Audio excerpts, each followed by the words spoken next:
The sun was still clinging to the sky when I came back from the market, my arms aching from the weight of grocery bags. It should have been an ordinary afternoon, one of those small, forgettable days that fade into the background. But there it was, a plain white envelope tucked awkwardly inside my mailbox, like it had been slipped in quickly. No stamp, no return address, just my name, scribbled in a hurry, as if the writer's hand was shaking.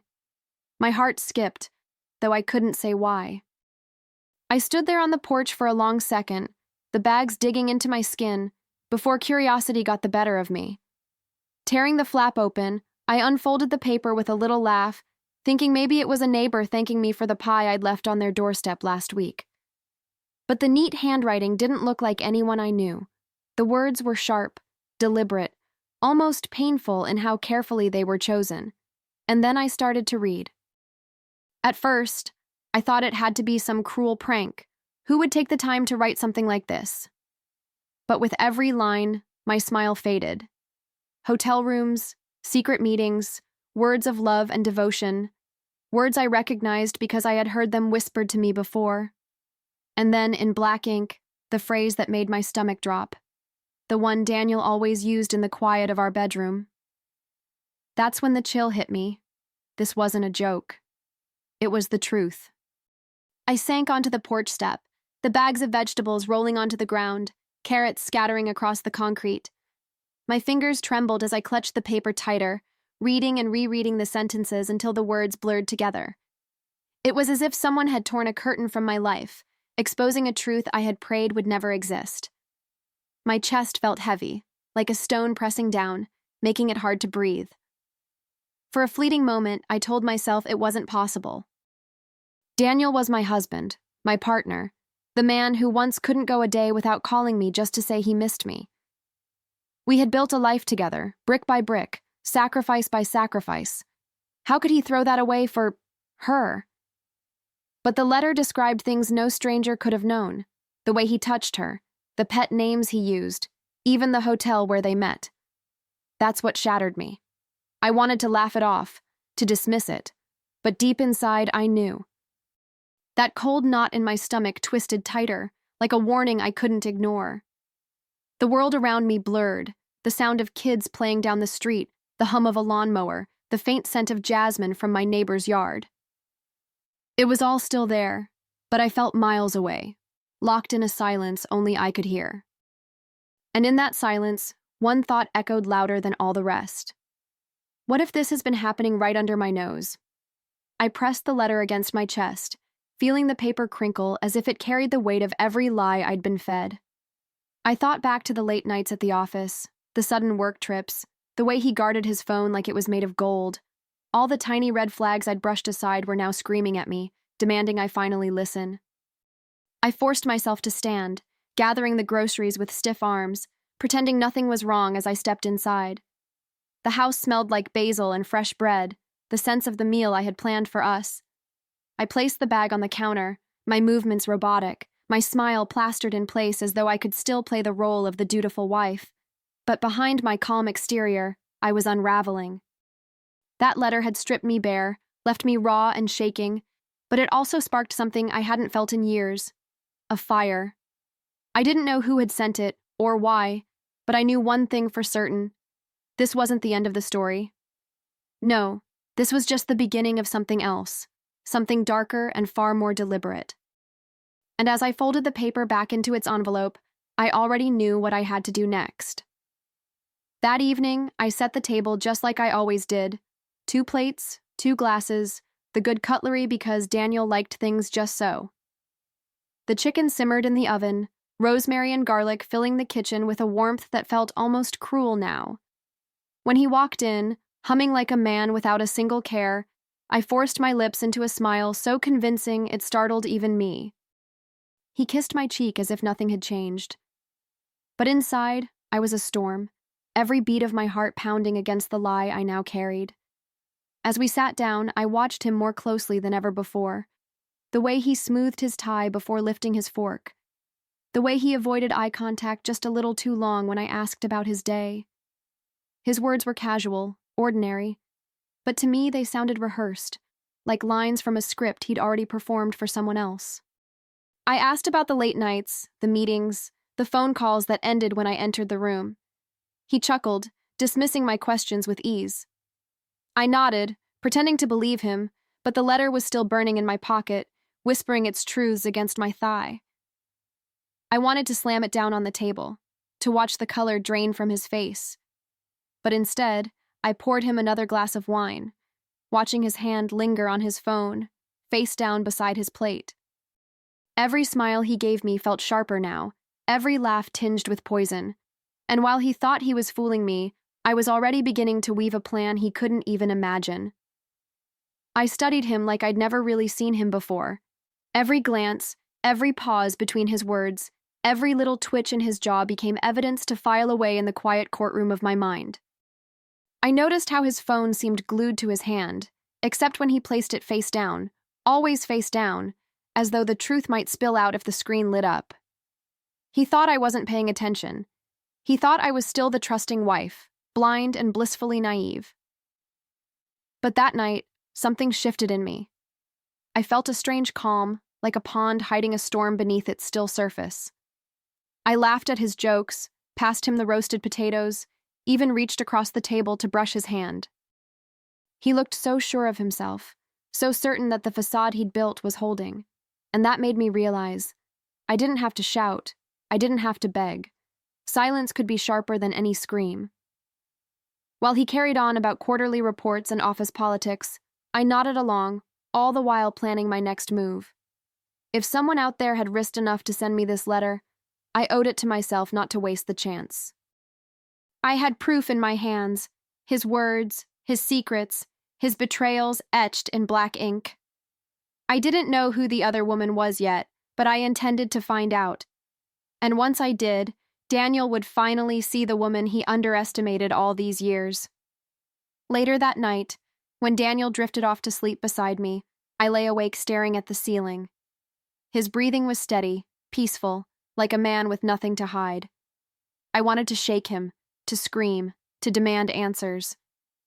But instead, I turned my head and studied the face I thought I knew so well. The lines near his eyes, the softness of his mouth. It was all the same, and yet, it wasn't. I couldn't unhear those words from the letter. I slipped out of bed quietly, padding across the floor with bare feet. His phone was charging on the nightstand, glowing faintly in the dark. My hand hovered over it, my heart hammering, but I pulled back. No, not yet. If I confronted him now, he'd twist the truth, gaslight me, make me feel like I was imagining things. I knew him too well. Daniel was charming when he lied, and I wasn't going to let him spin this into my fault. So I chose silence, a dangerous kind of silence. I decided to keep my composure, to smile and nod while my eyes stayed open wider than ever before. I would watch him, study his every move, gather what I needed. I would play the role of the unsuspecting wife just a little longer. Because if he thought he was clever now, he had no idea what I was preparing for in the shadows.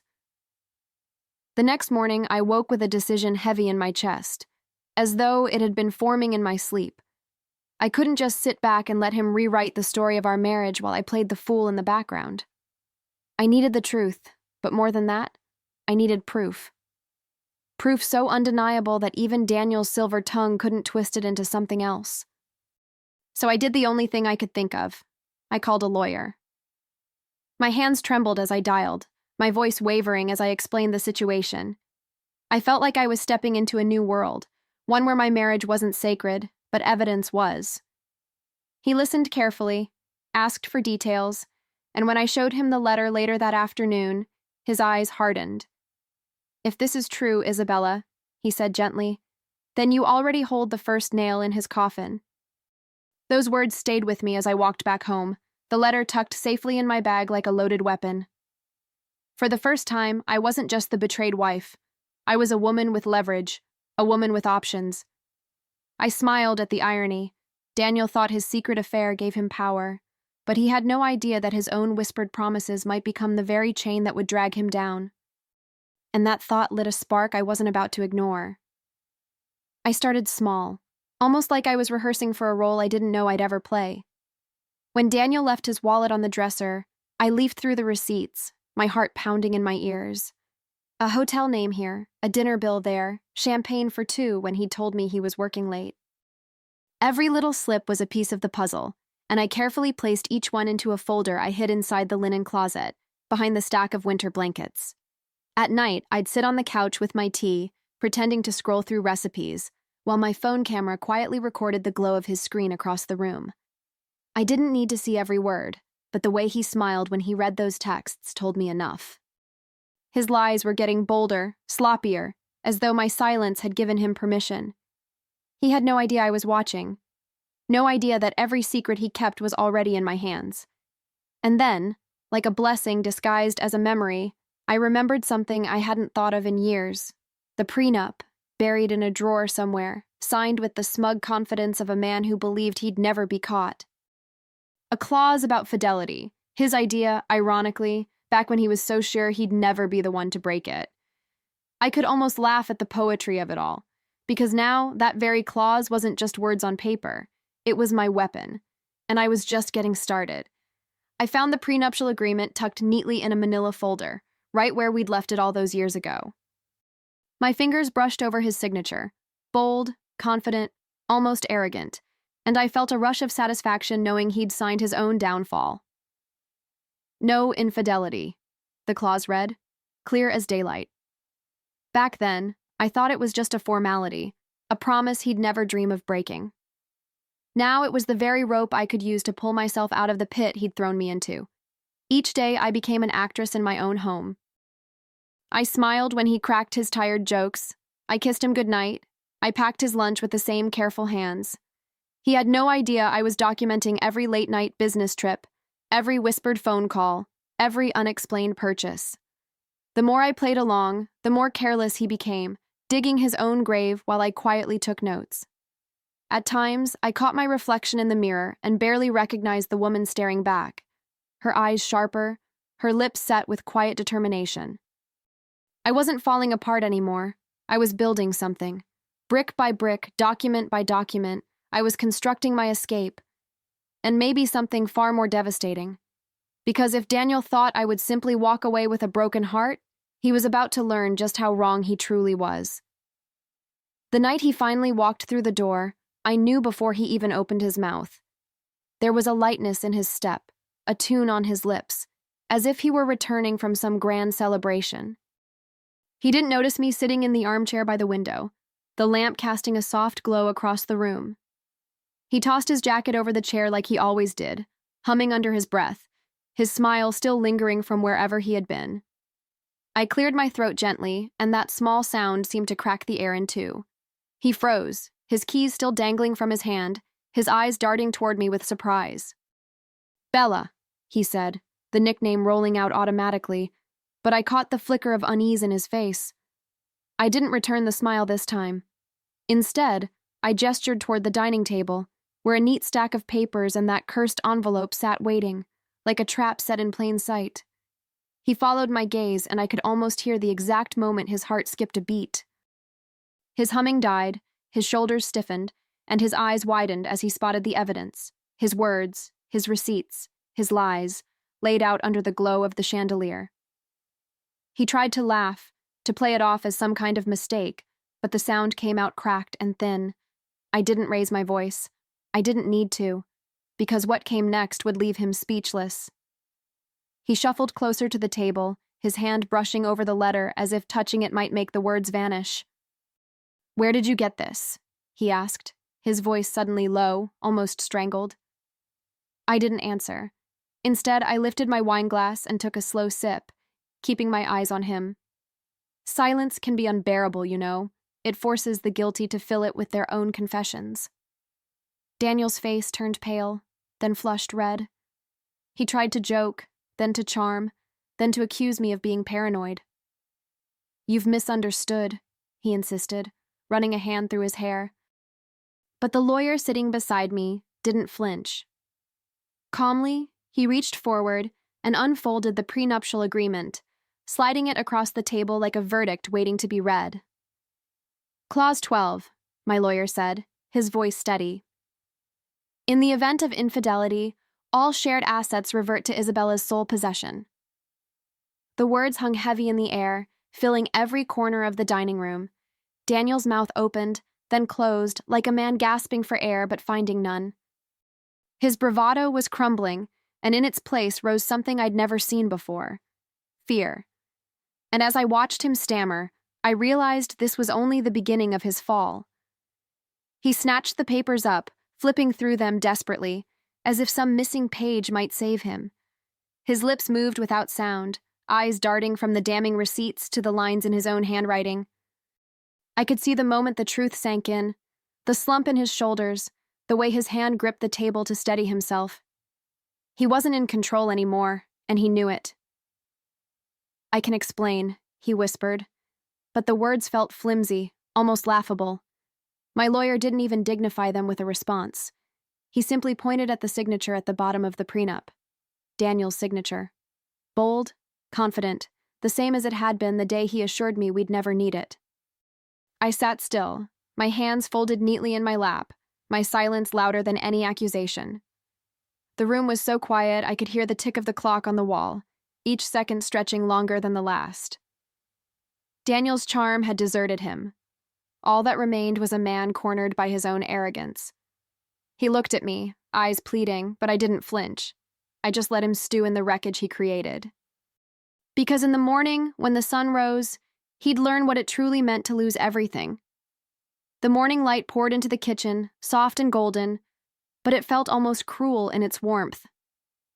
I sipped my coffee slowly, savoring the quiet, while the sound of drawers opening and closing echoed down the hallway. Daniel was packing.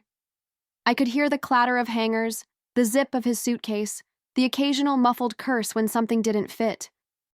It was the sound of a man gathering up the remnants of a life he thought he owned.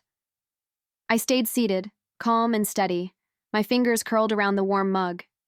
He walked past me once with an armful of shirts, then again with a stack of files he probably thought would save him. Each trip he made was like a silent confession, his head hung a little lower, his steps dragging a little more. I didn't have to say a word.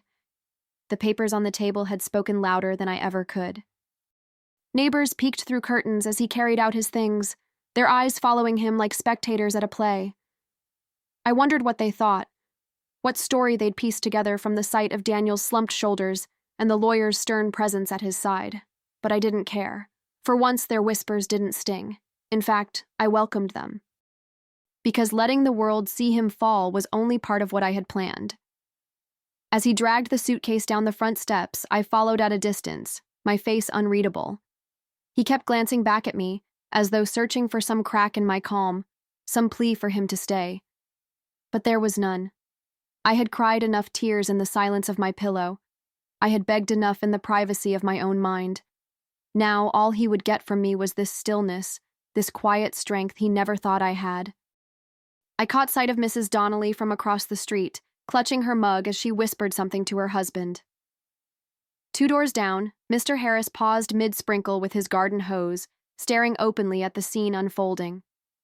The life Daniel had polished so carefully, the image he had worked so hard to present, was crumbling in front of an audience he couldn't charm or control.